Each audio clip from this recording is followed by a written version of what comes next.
La moneda rusa, el rublo, ha caído a su punto crítico más bajo que no se había visto en los últimos 17 meses. Estamos hablando, amigos, de 100 rublos por dólar estadounidense.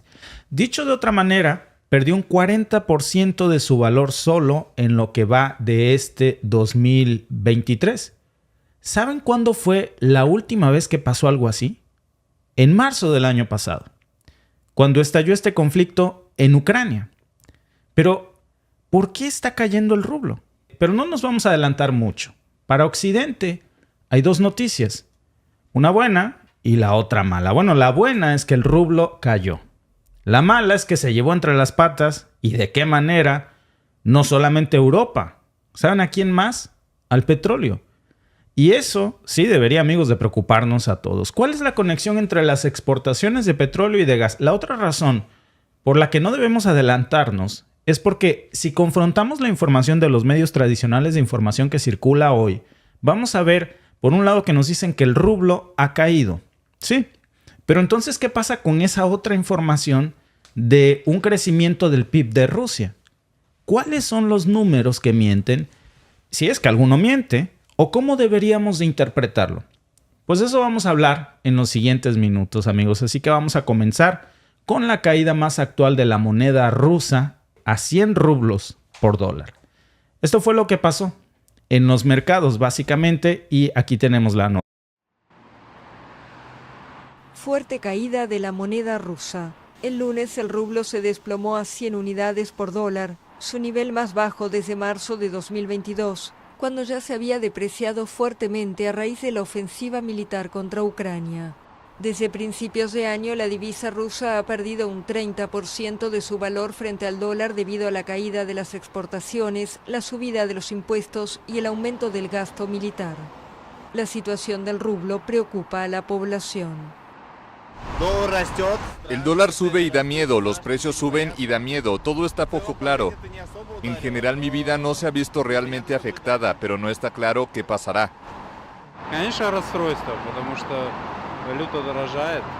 Claro que me molesta porque las divisas se vuelven cada vez más caras. No es conveniente, pronto desaparecerá del todo, porque las divisas no están entrando a Rusia por las sanciones. El tipo de cambio sube cada día. Estaba a 93, 95 y ahora ya está a 107.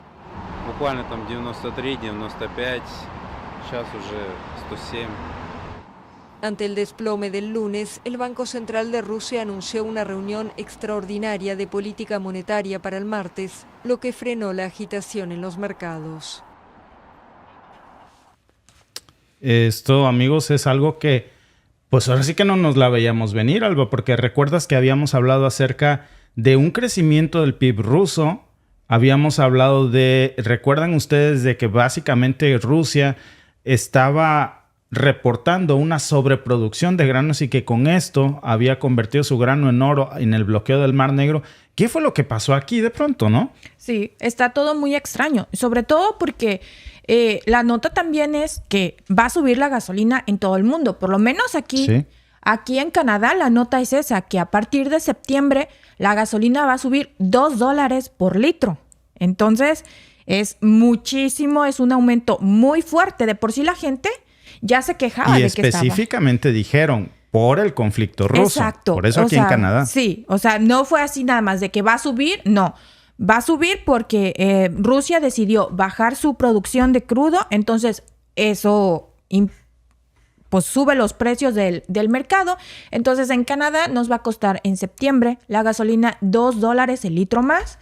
Y pues la gente ya empezó a quejarse porque de por sí se quejaban desde antes, que decían que el dinero no alcanzaba, que tenían problemas para llegar a final de mes porque la gasolina estaba cara, y ahora con $2 más, imagínense, si les decíamos que a inicios de año la Universidad de Guelph, aquí en Canadá, dijo que cada familia de 4 perdió el poder adquisitivo de $1,065, es decir, llegar a fin de mes les cuesta $1,065 más a cada familia. Y luego agréguenle que va a subir $2 el litro la gasolina, pues eso se va a triplicar. Casi todo el mundo necesita un carro para moverse, porque no en todos los lugares llega el autobús, o los recorridos en autobús son muy largos y las distancias son lejos. Entonces el auto es una necesidad para muchas personas y eso ya va a ser un lujo literalmente, porque imagínate, 3 y pico se va a ir el litro de gasolina a $3 y pico, es demasiado. Sí, entonces se vuelve un poco confuso. Porque regresando a este fenómeno del lado de la paridad del rublo con el dólar, no sé si recuerdan ustedes cuándo fue la última vez que pasó algo así. Fue justamente después de la invasión de Ucrania.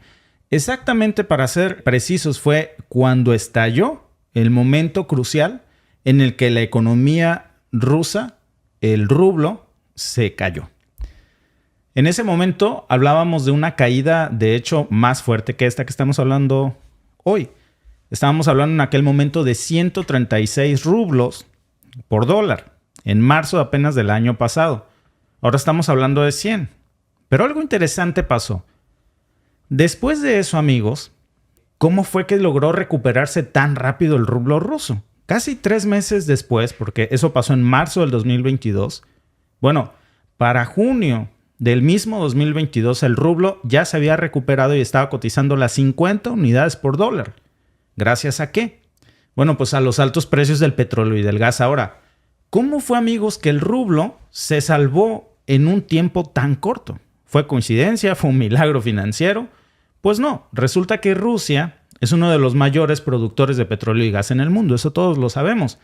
Y la demanda desde el 2021 de la energía comenzó a aumentar a medida que las economías se iban recuperando de la pandemia del COVID-19, y pues eso llevó a un incremento en los precios del petróleo. Y claro, que con eso se fortaleció el rublo. ¿Y qué estrategias jugó en ese momento el Kremlin, Moscú, pues, en el tablero mundial para lograr reponerse de esa caída tan abismal que habían sufrido? ¿Y podrían replicar este milagro ahora que han caído en la paridad de nuevo? Bueno, para entenderlo, amigos, hubo 3 jugadores claves para esto. Primero fue una respuesta rusa para diversificar sus reservas. ¿Cómo lo hicieron?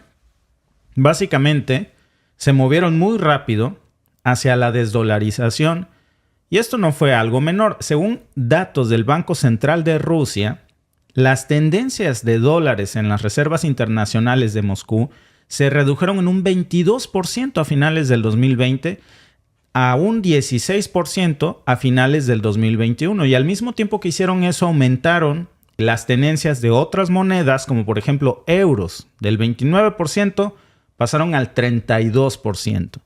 Y luego también compraron yuanes chinos. Empezaron a abandonar el dólar y a comprar otras monedas. En el caso del dólar chino estamos hablando de un 15% a un 18%. ¿Y por qué fue eso tan importante, amigos? Porque reducir la independencia del dólar para Rusia fue clave porque minimizó su vulnerabilidad a esas fluctuaciones y a las sanciones que le había puesto en ese momento Occidente. Pero eso no fue solamente una estrategia defensiva. Después siguió la diversificación, que también le permitió a Rusia básicamente forjar relaciones económicas más sólidas curiosamente, con la Unión Europea, que a fin de cuentas las sanciones impuestas por Occidente ya sabemos que llevaron a Rusia a buscar nuevos aliados, otros socios comerciales. Ahora, déjenme compartir con ustedes algunos datos concretos para mostrarles cómo fue que superaron ese colapso financiero y si podrían volverlo a hacer. A principios del 2021, el Banco Central de Rusia mantenía aproximadamente 132,000 millones en dólares, reservas en dólares. Pero en un movimiento que ya tenían, se ve que bastante calculado, vendieron 30,000 millones de esos activos que tenían en dólares en el primer trimestre del año. O sea, eso fue bastantísimo si lo ponemos en perspectiva. Y ese, amigos, fue apenas el principio. Después tuvieron una serie de acuerdos bilaterales con China en donde aumentaron su comercio en yuanes, empezaron a desdolarizar su economía y a imponer en otros países miembros de los BRICS también que hicieran lo mismo. ¿Y saben qué significó eso para Rusia? Bueno, pues en el 2020 alrededor del 17% del comercio entre Rusia y China se realizó en yuanes y ya no en dólares. Y para mediados del 2021, ese número incluso había aumentado al 24%. Y eso, amigos, eso le permitió a Rusia acceder a un mercado muy importante sin depender ya tanto del dólar. Y por eso lograron salir, digamos, del atorón. Y luego también hablamos de que adquirieron euros. Rusia hizo movimientos, amigos, muy importantes. Por ejemplo, aquí tengo uno. El 30 de junio del 2021, el Banco Central de Rusia tenía unos, fíjense bien, 30,000 millones en euros. Un aumento del 5% en comparación con el año anterior. Y eso le permitió a Moscú tener una mayor influencia en los mercados europeos y reducir su vulnerabilidad a las fluctuaciones del dólar. El segundo factor o la segunda jugada que hizo Rusia fue aprovechar sus fuertes relaciones comerciales que ya tenía con China. Y para explorar exactamente cómo le ayudó eso en las sanciones, tengo aquí algunos datos que son bien interesantes. Por ejemplo, al aumentar el comercio con China, Rusia accedió a un mercado que antes no tenía o no a ese nivel por las tensiones geopolíticas con Occidente antes de que estallara el conflicto. Y eso no fue algo que tuvieran improvisado, se ve que ya lo venían manejando con tiempo. Hay algunos datos que nos muestran incluso cómo fue que hicieron eso y cómo fue que esto les ayudó también para diversificar su economía básicamente. Durante el 2021, tanto Rusia como China aumentaron su comercio bilateral que tenían en ese momento un 22.5%, que alcanzó un total de 140,000 millones de dólares. Pues eso fue un aumento bastante considerable y no fue una coincidencia. Estamos hablando que fue una manera en la que pudieron darle la vuelta a esas sanciones sin que siguiera perjudicando por más de 3 meses al rublo. Y luego siguieron fortaleciendo esas relaciones hasta la fecha con China, que es uno de los mayores consumidores, por cierto, de gas ruso. Y a finales del 2021, Rusia se convirtió también en el mayor proveedor de petróleo crudo de China, superando incluso a Arabia Saudita. Y esto pues se hizo evidente con acuerdos específicos, como por ejemplo un contrato a 25 años entre Rosneft y CNPC, en donde acordaron suministrar 100 millones de toneladas de petróleo crudo a China. Y no en dólares, en yuanes. Y eso fue solamente hablando de petróleo. Además hubo otras cosas en otros sectores. Por ejemplo, ambos firmaron un acuerdo en junio del 2021 para construir una expedición lunar. Y después hablamos, por ejemplo, de una alianza con esta empresa de tecnología Huawei, que aquí en Canadá, por cierto, está prohibida. Pero la empresa, o muy limitada en el acceso a la red 5G, pero se estableció un centro de investigación en Rusia para impulsar la cooperación de la tecnología 5G. Y por eso es tan controvertido en los países de Occidente, de hecho. Y también lo hicieron en la agricultura, es decir, en cada sector posible fueron haciendo lo mismo en el comercio de sus relaciones. De manera, amigos, que los mercados que se les cerraban en algunas partes de Occidente, ellos trataban de abrirlos en Asia y en otros países en donde antes no movían sus mercancías, ¿no?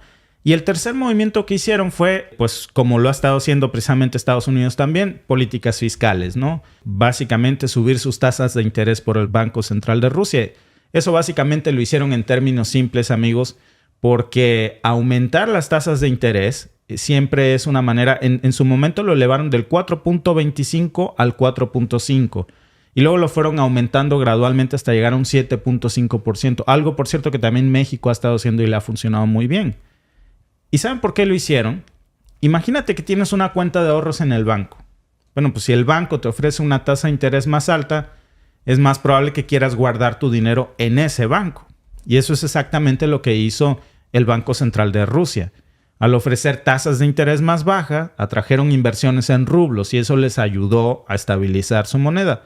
Y luego la inflación también la regularon. Les voy a poner un ejemplo. Nosotros aquí tenemos ahorita un café, ¿no? Si notas que este café, por ejemplo, hoy es más caro que hace un año, pues es por la inflación. Y Rusia trató de controlar sus niveles de inflación. Era vital para ellos. Y lo que hicieron fue precisamente aumentar estas tasas de interés para que todo fuera más costoso, pedir dinero prestado y la gente se endeudara menos. Entonces, al endeudarse menos, la gente controla más lo que compra y se regulan los precios del mercado, que fue lo que hizo Rusia en su momento. Pero bueno, hoy, amigos, es muy diferente de esto. Estamos viendo aquí la paridad entre el rublo y el dólar es muy diferente. Esta caída tiene muchas perspectivas y muchas aristas que son distintas. La razón principal de la caída en los mercados que vemos hoy es la disminución de las exportaciones de Rusia. En abril, Y fíjense, aquí viene un dato bastante, como dicen aquí, tricky, bastante truculento. En abril, por ejemplo, el valor de las exportaciones rusas cayó en un 35%. Y eso es algo de lo que nos estuvieron reportando muchos medios de comunicación. Esto, amigos, es alarmante. Pero, ¿por qué se están cayendo las exportaciones? Principalmente porque los ingresos por petróleo y gas de Rusia han disminuido. ¿Y por qué han disminuido? Bueno, pues han disminuido porque el mismo Rusia le cerró la llave al grifo del petróleo para Occidente. Eso y una nueva disminución conjunta de producción que ha anunciado con Arabia Saudita. En julio del año pasado, Rusia ganó más de $16,000 millones por la venta del petróleo y del gas. Y luego, un año después, esas ganancias se habían caído en $7,000 millones. Y en ese punto, amigos, se hace evidente que el petróleo y el gas es clave para determinar lo que hoy estamos viendo en los medios de comunicación, porque es su principal fuente de exportación. Por eso, cuando se cae el valor del petróleo, ingresa menos dinero a las arcas de Moscú. Pero eso, a su vez, amigos, pone presión sobre el rublo. Este es un dato interesante, pero hay otro que me parece bastante importante en todo esto, ¿eh? Fíjense en este dato. Y les voy a mostrar ahorita las capturas de pantalla porque alguien puede pensar que es una apreciación mía o que me lo estoy inventando. A pesar de que el rublo ha caído, la economía rusa está creciendo. ¿Cómo puede ser posible, no? ¿Cómo puede ser que el rublo caiga y la economía crezca? ¿Alguien está mintiendo aquí o qué está pasando? Bueno, de hecho pasa todo lo contrario, amigos. Según los últimos datos, el PIB de Rusia se expandió en un 4.9% en el segundo trimestre del 2023. ¿A qué se debe esto, no? ¿A quién le vamos a creer entonces? ¿Se está cayendo o no se está cayendo? Por un lado, dicen los medios tradicionales de comunicación que el rublo ha caído. Y eso es cierto, sí ha caído. Hoy está en 100 unidades por dólar. Pero por el otro también nos dicen que la economía rusa, se los voy a mostrar, está creciendo. Dice, ese titular es de hace 3 días, por cierto, y esto no ha cambiado mucho ahora. Economía rusa vuelve a crecer tras 4 trimestres de contracción. Y lo mismo ha pasado con su PIB. ¿A quién le vamos a creer? ¿Quién miente? Bueno, no necesariamente es una mentira, amigos. Ninguna de las dos notas son falsas. Y déjenme mostrarles en dónde está el secreto, el truco de estas dos notas. Primero, una moneda débil no es necesariamente, amigos, un signo de una economía débil. No significan lo mismo. ¿Por qué? La devaluación del rublo, aunque es bastante fuerte la nota que estamos viendo hoy, en estos momentos, ha reportado efectos de crecimiento también en la economía rusa. Por ejemplo, vamos a recordar de nuevo ese evento del que yo les platicaba del 2021, cuando el rublo en ese entonces había caído en marzo del 2021 a 136 unidades por dólar. Incluso era peor el dato de lo que estamos viendo hoy. Esa devaluación en realidad, amigos, le ayudó a los exportadores rusos. ¿Por qué? Porque en ese momento los productos rusos eran más baratos en los mercados internacionales y obviamente eso llevó a que se aumentara la demanda. El petróleo era más barato, entonces imagínense. Según el Banco Mundial, las exportaciones rusas ese año, en ese momento, aumentaron a un 28% para el 2021. Y la economía rusa es rica en recursos naturales como por ejemplo petróleo y gas. Por eso una moneda débil hizo que sus productos fueran más competitivos a nivel global. Y hoy esto no ha cambiado mucho, sigue siendo lo mismo. La economía no se ha detenido. La producción industrial está cada vez en aumento, amigos. Y en parte, esto ha sido gracias a los niveles de gasto en defensa. Esto le ha ayudado muchísimo a la economía rusa y es un fenómeno que de hecho no solamente es propio de Rusia, ¿eh? Rusia está jugando la misma suerte que la economía estadounidense desde otra escala. ¿Por qué? Por ejemplo, durante la Segunda Guerra Mundial, amigos, el PIB de Estados Unidos creció más del 17%. En 1942, todos sabemos que cuando hay guerra, la economía estadounidense usualmente se fortalece. ¿Por qué? Porque es una economía de guerra. En la guerra, por ejemplo, de Corea en 1951, el crecimiento fue del 11.4%. Y nuevamente, en la guerra de Vietnam, en el 66, el PIB de Estados Unidos volvió a crecer a un 7.3%. Un fenómeno que hoy estamos viendo igualito hoy con Rusia. ¿Qué relación tiene esto, amigos? ¿Por qué Rusia está como replicando este patrón de la economía estadounidense en tiempos de guerra. Y la respuesta pues es que sí la está replicando. Porque estas son economías literalmente ya de guerras. Y las guerras por eso mueven al mundo. Y la explicación es muy simple, amigos. Durante una guerra siempre hay una movilización, como pocas veces se ve, de recursos naturales. Todo se necesita más en una guerra. Se necesita más petróleo, se necesita más gas, las fábricas aumentan sus producciones, hay inversiones en infraestructura, aparte se dañan otras como el puente de Crimea, tienen que repararlas, se crean empleos, se impulsa el crecimiento económico por la guerra. Pero aquí hay algo importante, amigos. ¿Quién paga la cuenta por todo eso? Pues el gobierno. Y en el caso de Rusia, esto es exactamente lo que está sucediendo ahora. Moscú ha establecido un nuevo objetivo, precisamente, que ha anunciado de gasto en defensa militar de $100,000 millones. Y obviamente que no le va a comprar esas armas a Estados Unidos. Muchas de esas se fabrican en Rusia. Y estos son fuentes de empleos adicionales. Por eso vemos un crecimiento del PIB, a pesar de que veamos esta nota. Comparado con el objetivo original del 2023, este crecimiento en la inversión, amigos, que era de $54,000 millones, pues hoy lo estamos viendo duplicado. Y a eso se debe que Rusia pues esté reportando crecimientos en gran parte del PIB. A eso y a muchas otras cosas, Alba, que si además vemos el tema del grano ruso, vemos el tema del petróleo ruso, pero al momento de hacer la conversión entre rublo y dólar, hoy el dólar le ha ganado esa batalla. Pero como dice el dicho, pero no la guerra. Exacto. Porque por otro lado, decir eso. Sí, porque por otro lado, la metáfora tan extraña de esto es que una moneda débil no significa una economía débil, y las economías del mundo son hoy, de las principales potencias mundiales, economías que se mueven por la guerra. Tú nos vas a hablar también de eso, de la... Sí, así es. Pero sí, justo varios amigos aquí ponen cosas muy interesantes en el chat y que dicen que puede ser una estrategia, obviamente de Rusia, para anunciar su nueva moneda digital, porque se viene la cumbre de los BRICS y esa es una de lo que está sonando más fuerte. Lo que también es que si algo hemos aprendido durante este tiempo de conflicto, de guerra, es que no puedes confiar con lo que sale mucho. No. Porque recuerden lo de los Wagner, que lo traicionaron y que no sé qué, y ahorita esta movida del rublo. Pero Rusia tiene una economía muy fuerte.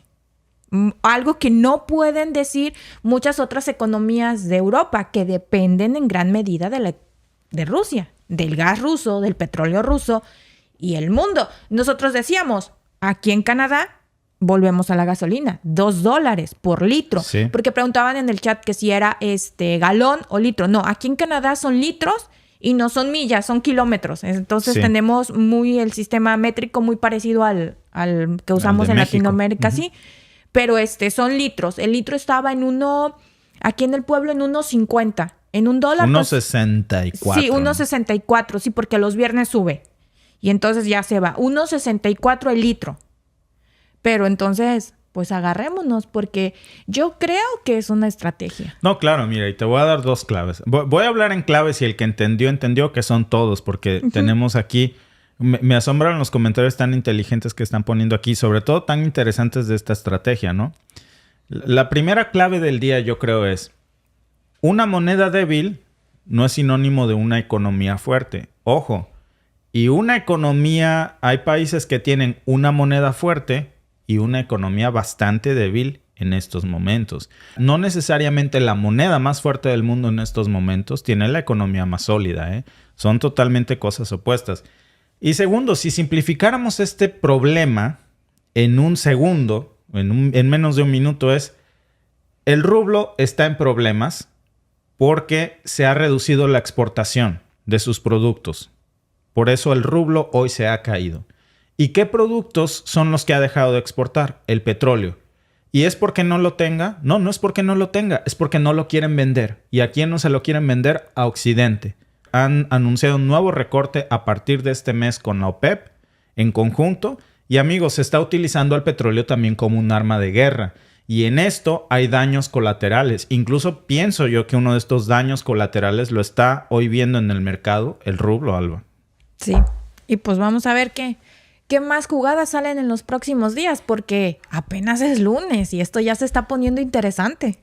Oye, pero más interesante esta movida de los BRICS, que me parece que es bastante importante. Esto, por cierto, de lo que estamos hablando, tiene una parte 2 de la que vamos a platicar en un momento. La parte 2 es que el rublo se cayó artificialmente, me parece, ¿eh? O sea, a mí me parece que esto fue un poco artificial. El rublo se cayó porque se han caído las exportaciones rusas en un 35%. Curiosamente, porque Rusia ha anunciado un recorte de petróleo que no le quiere vender petróleo a Occidente. No, y lo anunció desde hace rato. Sí, y ahí estamos viendo el daño colateral.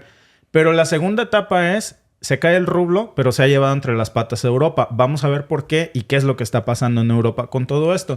Antes de cambiar de tema, Alba, quisiera leer algunos de los comentarios sobre este tema en específico. Dice Eduardo de la Cruz: México tiene la economía más fuerte de toda Latinoamérica. Bueno, México tiene una economía muy sólida en estos momentos. José Izaguirre dice: todo el mundo ya sabe que la cultura y el nacimiento de Estados Unidos y siguen saqueos y robos, pero hoy tienen a China y Rusia y deja de poder solamente a ellos. Graciela dice: no ha dejado de exportar gas ni petróleo, vende mucho más a Oriente. Sí, pero ha anunciado un recorte de su producción. Sí. ¿Cuál es la razón, amiga? Porque ahora el petróleo vale más. Entonces, el petróleo vale más y ellos pueden reducir sus exportaciones sosteniendo el mismo nivel de ganancias, ¿no? Y se está utilizando el sector energético como un arma de guerra. Pero bueno,